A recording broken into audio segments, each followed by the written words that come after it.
ayan, nagpakulo pala ako ng beef kasi gagawa nga ako ng kaldereta.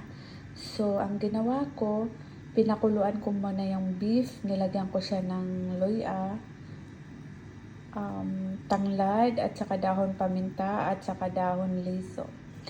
Para matanggal yung kunting amoy ng beef. Kaya, see you mamaya kung ano magiging resulta ng aking pagluluto. Ayan, ito na yung panghalo natin sa kaldereta, carrots at saka potato. Ayan, tapos ipiprito ko lang siya para hindi siya madurog mamaya. Kaya let's go! Ayan, tapos ko na siyang naprito. Ayan, tapos ito natanggalan ko na rin siya ng tubig. So nagpe-prepare na ako para igisa natin yung sibuyas at saka bawang. Guys, nagdagay na ako ng mantika. Kunti lang.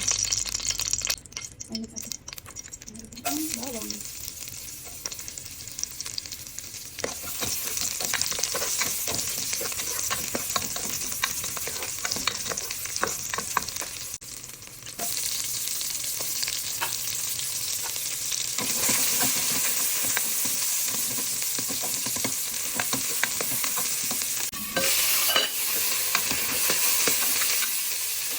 Lagyan natin ang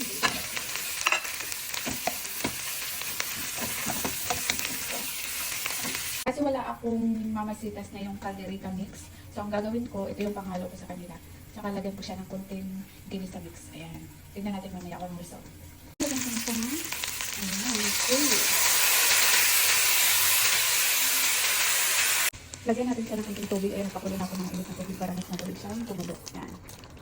Guys, lagyan natin siya ng ketchup. Dinagalan ko siya ng tubig kasi parang matuyo. Kaya nilagyan ko siya ng tubig.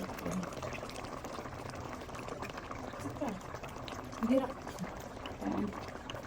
Okay. Mix ko na siya. Mix na natin. Ayan, sarap ito pag maraming ketchup eh. Kahit wala siyang kalderetas. Kapag sariling ano ba. Ayan. Kasi nagpapalapot nito ay yung ketchup din. Pag marami siya, siya yung nagpapalapot ng dito. Antayin na natin kumulo. Tapos ilagay na natin yung potato at saka yung carrots. Tapos pwede na siyang kainin. Ayan guys, ilalagay ko na ang potato at saka yung carrots. Ready to eat na to guys. Ayan. Isa-isahin lang natin. Kasi wala maghahawak ng aking video. Ayan. Tapos mix natin.